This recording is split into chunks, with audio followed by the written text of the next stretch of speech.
وفعلت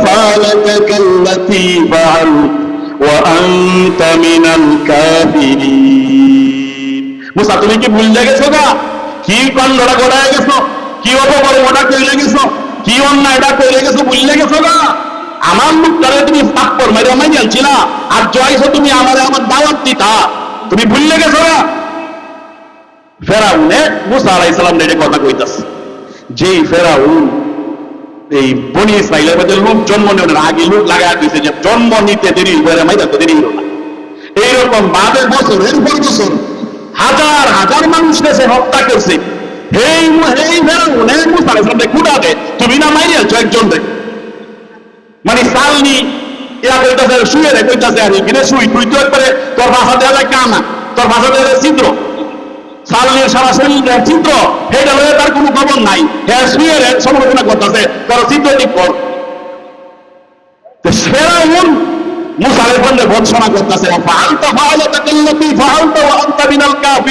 তুমি গাদ্দারি করিয়া এই অপকর্মটা করিস না ভুলে গেছো না মুসা আলাইহিস সালাম ইচ্ছা করলে তাকে বলতে পারতেন যে আইরে তুই একটা সালনি হইয়া এই শুয়ের ভাষা ঠিক করার কথা কইতাছস কোটি মানুষের রক্তে তোর হাত রঞ্জিত তোর মুখ দিয়ে কি আর এই খুনের খুঁড়া দেওয়া সাজে এটা বলতে পারতেন খুঁড়া যুক্তি উপস্থাপন করতেন নিজের অবস্থানে আত্মপক্ষ সমর্থন করতে পারতেন নিজের পক্ষে সাফাই গাইতে পারতেন ওনার এই বিষয় নিয়ে তেলা গোছাইতে পারতেন কিন্তু উনি কি বললেন قال فعلتها إذا وأنا من الضالين ও ফেরাউন অতক্ষণ পর্যন্ত যা কইছো ব্যাখ্যাই তো ভুল কইছো কিন্তু এই কথাটা তুমি ঠিক কইছো হরে বাবা আমি না ভুলই করছিলাম এটা আমার অন্যায় ছিল এটা আমার পদস্খলনই ছিল এটা আমার ভুল কাজ ছিল এটা আমার অনুচিত কাজ করে ফেলেছিলাম এইরকম ভাবে ভুলের স্বীকৃতি দিতে উনি কোনো কার্পণ্য করে নাই কেন লাগিয়া উম্মতরে শিক্ষা দেওয়ার লাগিয়া আগত মানব গোষ্ঠীকে একটা সবক দেওয়ার লাগিয়া যে তুমি ভুলের ব্যাপারে চেনা বেসায়া কারণই কইরা বেদাগিরি করতাও তা কিন্তু পাগলের সুখ মনে মনে এই বেদাগিরি তোমার মনে মনেই থাকবো সমস্যার সমাধান হইতো না জিন্দগিতে খালি পারবই সারা বারে খালি লাগবই লেজাই গোবর হইব সব হজর বলে যাইব আর যদি তুমি একটু সামান্য স্বীকৃতি দেন তারও ভুল হয়ে গেছে গা ঠিক করছি না মাফ করিয়া দেন সরি এই হটকানি যদি তুমি কই তারও তাইলে দেখবা যে তোমার সব আগুনের মধ্যে একবারে পানি ডালিয়া সব ঠান্ডা হয়ে গেছে হযরত নূহ আলাইহিস সালাম আল্লাহ পাক উনাকে বলছিলেন যে নো তোমারও বাঁচায়াম তোমার পরিবারের বাঁচায় তোমার পরিবারের তো যারা আছে এরাও আমার আযাব থেকে বাঁচায় তখন যখন এই প্লাবন আইছে দেহে নূহ আলাইহিস সালামের সেরা প্লাবনে এই ঢেউয়ে বাসায় আলো যেতেছে নূহ আলাইহিস সালাম আল্লাহর কাছে বলতেছেন এরকম ভাবে যে ويا أرض ابلعي ماءك ويا سماء أقلعي وغيض الماء وقضي الأمر واستوت على الجود وقيل للقوم الظالمين নূহ আলাইহিস সালাম আল্লাহর কাছে আল্লাহ এই তো ফেলা দেখেছে ফেলা দেখেছে আপনারা কইছেন আমার পরিবারের লোকরা আপনি বাঁচাই পাই তিন ছেলেরা এখন বাঁচাই এই কথা বলার সাথে সাথে আল্লাহ বলতেছেন ক্বালা ইয়া নূহু ইন্নাহু লাইসা মিন আহলিক ইন্নাহু আমালুন গায়রু সালিহ ফালা তাসআলনি মা লাইসা লাকা বিহি ইলম ইন্নী আ'ইদুকা আন তাকুনা মিনাল জাহিলিন হে নূহ তুমি যাকে তোমার পরিবারের সদস্য বলে দাবি করতেছ সে তোমার অবস্থাত সন্তান হতে পারে কিন্তু তাওহীদের প্রশ্নে তোমার বিপক্ষে অবস্থান গ্রহণ করার কারণে তাকে কিন্তু তোমার পরিবার মুক্ত কেউ বলতে পারবে না খবরদার না জানিনা কোনো বিষয়ে নাক গলাইও না এইরকম করে আল্লাহ রাব্বুল আলামিন নূহ আলাইহিস সালামকে সাবধান করলেন ইচ্ছা করলে নূহ আলাইহিস সালাম আল্লাহর সাথে কইতেন পারতেন যে আল্লাহ আমার ফেডের আমার অঙ্গজাত সন্তান শুরু থাকতে হয়েছে এর আমি কুলে না হয়ে বড় করছি আমার পরিজার সাথে নারীর সাথে রক্ত মাংসের সাথে তার ভালোবাসা জড়া হয়েছে আল্লাহ একটু চান্স না দিই এর আমি টিকটাক করবার নেই, ভুল হরবার নেই, এইরকম বলতে পারতেন। কিন্তু আল্লাহ যখন বলছেন যে তৌহিদের প্রশ্নে তোমার বিপক্ষে অবস্থান গ্রহণ করছে, সুতরাং এই সন্তানকে সন্তান হিসাবে স্বীকৃতি দেওয়া যাবে না, বলার সাথে সাথে উনি এখানেই থেমে গেলেন এবং তিনি বলতেছেন, ক্বালা রাব্বি ইন্নী আউযু বিক ইন্নী আউযু বিকা আন আসআলাকা মা লাইসা লি বিহি ইলম ওয়া ইল্লা তাগফির লি ওয়া তারহামনি আকুন মিনাল খাসিরিন।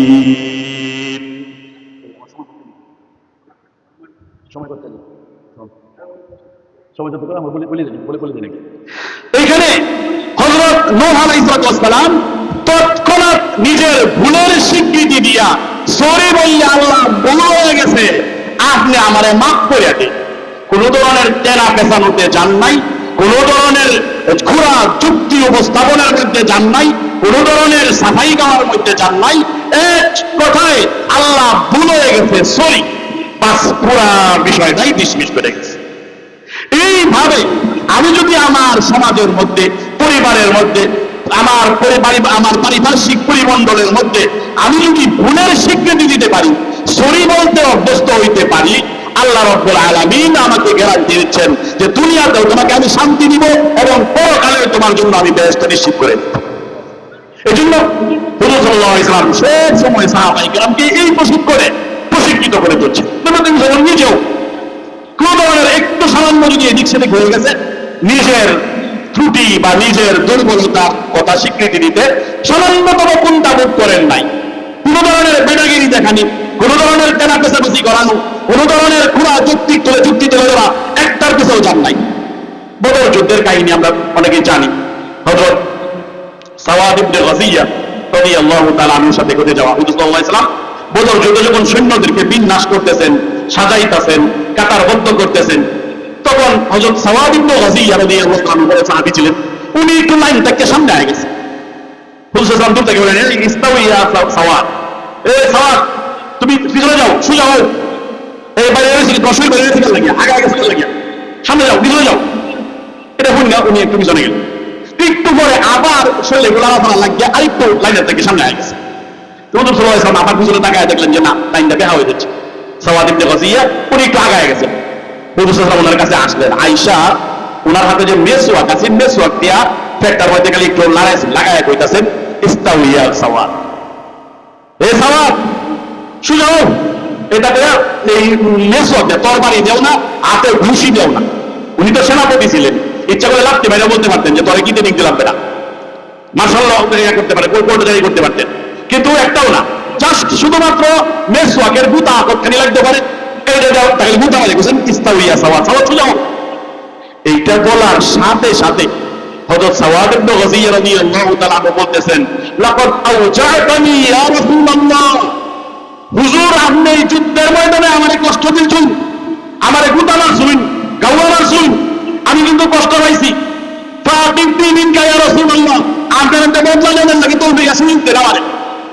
কত বড় কথা! একজন কমান্ডার, সেনাপতি ইচ্ছা করলে তার সৈনিকরা লাঠি দেয়া, গুতা দেয়া, বেয়নেট দেয়া, বাইরিয়া ওটা সোজা করতে পারে, কিন্তু একটা গুতা খায়া উনি বলতেছেন যে আমার কষ্ট দিয়েছেন।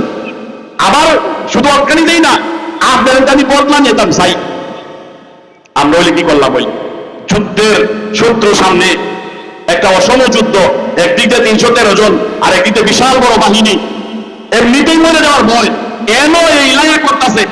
আমরা হইলে কি করলাম, হইলে যে আচ্ছা যুদ্ধ করে আগে এরা ঠিক করে। হুজুর সাল্লাল্লাহু আলাইহি ওয়াসাল্লাম একটাও করেন নাই, ভুল ধরেন নাই, নিজের অবস্থানের কোন ধরনের যৌক্তিকতা ফুটিয়ে তুলেন নাই, সাফাই গান নাই, তেনা পেছান নাই, নিজের ব্যক্তিত্ব ফুটিয়ে তোলেন নাই যে আমি ভুল করেছি, এই স্বীকৃতি দিলে আমি শুরু হয়ে গেলাম, নিচু হয়ে গেলাম, পরাজিত হইব, এমন কোন অনুভব তিনি বছর আচরণ দেখান নাই। তৎক্ষণাৎ ওনার সাবজেক্টটা খুলে আঙ্গায়া দেয়া কইতাছে, সাওয়াদ তুমি বদলা নিতে চাইতাছ, প্রতিশোধ নিতে চাইতাছ, নেও আমার একটা গুতা দে। যখন নবী করিম সাল্লাল্লাহু আলাইহি ওয়াসাল্লাম এরকম ওনার পেটটা খুলে দিলেন, সাওয়াদ ইবনে গাজিয়া রাদিয়াল্লাহু তাআলা পাগলের মতো চাপায় গাল লাগাইতেছেন, টুট লাগাইতেছেন, কপাল লাগাইতেছেন। পরিস্থিতির মধ্যে সবাই হতবিক্রি থাকি। হে দাবি জানাইছে গুটা দেয়া প্রতিশোধ দিব, ও অঙ্গে সুমা দেখে লাগে গাল লাগায় কেন লাগিয়া কি গো সাওয়ার তুমি কি জানো না বিক্রিত হয়েছে তোমার? উনি বললেন, হুজুর যুদ্ধের ময়দান, হয়তো 10 মিনিট পরেই দুনিয়া থেকে আমি বিদায় নিয়ে চলে যাব। আমার মনের মধ্যে একটা শখ জাগছে, একটা আগ্রহ, দুর্দান্ত আগ্রহ আমার হৃদয়ের মধ্যে জেগে উঠেছে যে দুনিয়ার সর্বশেষ আমার ঠোঁটটা যাতে আপনার চামড়ার সাথে ঘর্ষণ খেয়েছে এমন একটা সুখকর স্মৃতি নিয়ে আমি দুনিয়া থেকে আল্লাহর সামনে যেতে চাই। নবী করিম সাল্লাল্লাহু আলাইহি ওয়াসাল্লাম এইভাবে ফুলের স্বীকৃতি দিতে, সরি বলতে, ঠিক হইছে না, আচ্ছা আমারই ভুল, এই কথা বলার মধ্যে ওনা নিজেকে কোনো পরাজিত মনে করেন নাই। যদিও আমরা কি করি এখন, এই সামান্য একটু বউয়ের পানির দোনের মধ্যে লিয়া একবারে সার কাপে জ্বর তুলিয়া দুনিয়ার ব্যাগটা উল্টা লাই, কিন্তু ভুল হয়ে গেছে, ঠিক হয়েছে না, তৎক্ষণিকতা আমার মুখে বাইরে তো না। এই জন্য ইসলাম এই কারণেই আমাদের সমাজ থেকে, পরিবার থেকে, পরিমণ্ডল থেকে, সার্কেল থেকে শান্তি উদাও হয়ে গিয়েছে। এই জন্য সাহাবায়ে কেরামকে নবী করিম সাল্লাল্লাহু আলাইহি ওয়াসাল্লাম এই আচরণে অভ্যস্ত করেছেন। উমর রাদিয়াল্লাহু তাআলা কি কড়া ব্যক্তি ছিলেন। একবার রাস্তা দিয়ে হাঁটতে যাইতেছেন উমর রাদিয়াল্লাহু তাআলা, পিছন দিয়ে 2 ব্যক্তি হেঁটে হেঁটে যাচ্ছে। উমর রাদিয়াল্লাহু তাআলা পিছনে পাওয়ের শব্দ শুনে একটু পিছনে তাকাইছেন, তাকানির সাথে সাথে এই 2 বেটা উমর রাদিয়াল্লাহু দেখিয়াই ফিট হয়ে পড়ে গেছে। কেমন পাওয়ার জাদরেল মানুষ আছে এই উমর রাদিয়াল্লাহু তাআলা। একবার খুতবার মধ্যে বলতেছেন, এই আইয়ুহান নাস লা তুগালু ফিস সালাত, খবরদার এই মানুষ, এই জনগণ, তোমরা কিন্তু বিয়ার মধ্যে মহারানীদের মধ্যে বেশি বাড়াবাড়ি করে যাচ্ছ, বেশি বড় নবী দেয়া যাচ্ছে, খবরদার আজ্জত তাকিয়া। এইটা অ্যামাউন্ট হচ্ছে, এই অ্যামাউন্টের বাইরে যদি কোনো মহারানী নির্ধারণ করা হয়, এটা বাজে আপ্ত করিয়া বাইতুল মালের মধ্যে, রাষ্ট্রীয় কোষাগারের মধ্যে জমা দেওয়া হয়। এই ফরমান উনি জারি করলেন খুতবা দেয়া। খুতবা দেয়া যখন যাইতেছেন না, ইতারাযাত লাহু ইমরাআতুম মিন কুরাইশ, কুরাইশের মহিলা, অখ্যাত মহিলা আয়েশা হাত আগলে দাঁড়াইতেছে। ওমর কই যাইতাছেন, আকালুকা আহাক্কু আন ইত্তাবা আম কিতাবুল্লাহ। ওমর আপনার আমার একটা যাওয়া আছে, যাওয়ার আগে কইয়া যাই, কিতাব আপনার কথা মানা বেশি জরুরি না আল্লাহর কথা মানা জরুরি? কেমন কথা? আপনার কথা মানা জরুরি না আল্লাহর কথা মানা জরুরি? মানে আমরা ওদের কথার সাথে আল্লাহর কথা সাংঘর্ষিক বানাচ্ছি। উমর রাদিয়াল্লাহু বললেন, বাল কাল কিতাবুল্লাহ, আরে আমি কিতাব করি না, আল্লাহর কথা সামনে কি অন্য কথা বলে নাকি? আল্লাহর কথা, কিন্তু আপনি আমার এই বাঁচিয়ে গেছেন বলে হয়েছে।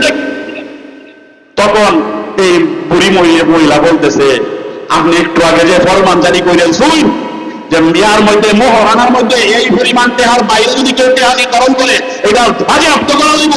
আল্লাহ তো কোরআনে কইতেছে, ওয়া আতাইতুম ইহদাহুন্না কিনতারা, তোমরা যদি তোমাদের স্ত্রীদেরকে মোহরানা হিসাবে দুনিয়া ঢাইয়া দাও তাহলে দাও তালবা। আল্লাহ কইছে যত খুশি তত আনলিমিটেড সম্পদ তুমি নির্ধারণ করতে পারবা, আর তুমিও মোর জ্ঞান পান দিতাছ, কোন কথা মানুষ লাগবে? এইটা করার সাথে সাথে ইচ্ছা করলে তেনা ফসাইতে পারতেন, অনেক ওয়াজ করতে পারতেন, বিয়ার মধ্যে খরচ কমানি লাগবে এরকম ওয়াজ করে দিন, পেটে জব্দ করতে পারতেন, একটাও করেন নাই। কতকান তুম ধরে তাকিয়া চুপ করে তাকিয়া বলতেছেন, আসাবাত ইমরাআতুন ওয়া আখতা উমর, বুড়ি বিক করছে, উমরে ভুল করেছে। তাহলে ভুলের স্বীকৃতি দিতে পারা এটা হচ্ছে আমার সুখে থাকার একমাত্র চাবিকাঠি। আর এই স্বীকৃতি দিতে না পারা, শয়তান বিজয়ী হওয়া, আমার জীবনের জন্য একটা তুষের আগুন জ্বালায়া দেওয়া। আমি আর কথা লম্বা করতে চাই না। আসুন আজকের এই মাহফিল থেকে একটা আমরা শপথ নেই যে আজ বাড়ির গিয়াই আমার ব্যক্তিন যারা আছে সব ঠিক করলেও আমার জন্য যারা কারা বিয়ে করছে এরপরে আমি তোমাকে বলছিলাম ভুল করছি, রাজি আছি না ইনশাল্লাহ? আমার শাস্তিরারে মায়া আমি মাইকের যারা আছে মুন্তাসি করতেছি, আপনারা ভাই যারাই আইয়া আসা আপনি জানেন এলে আমরা অন্যায় করছি, তারপরে দেখবেন যে আমি ভুল করছি। এরকম নিজের ভুলের স্বীকৃতি দিবেন, দেখবেন যে ঘরটা একটা জান্নাতের বাগিচায় পরিণত হবে। আল্লাহ পাক আমাকে আমাদেরকে সবাইকে ভুলের স্বীকৃতি দিয়ে জান্নাতের একটা সুবাস, একটা ফিলিংস অনুভব করার তৌফিক আমাদের সবাইকে দান করুন। আজকে এত সুন্দর আয়োজন যারা করেছেন সবাইকে আমি আমার অন্তর অন্তঃস্থল থেকে আন্তরিক মোবারকবাদ জানিয়ে আমি আমার বাংলা কথা এখানে শেষ করতেছি।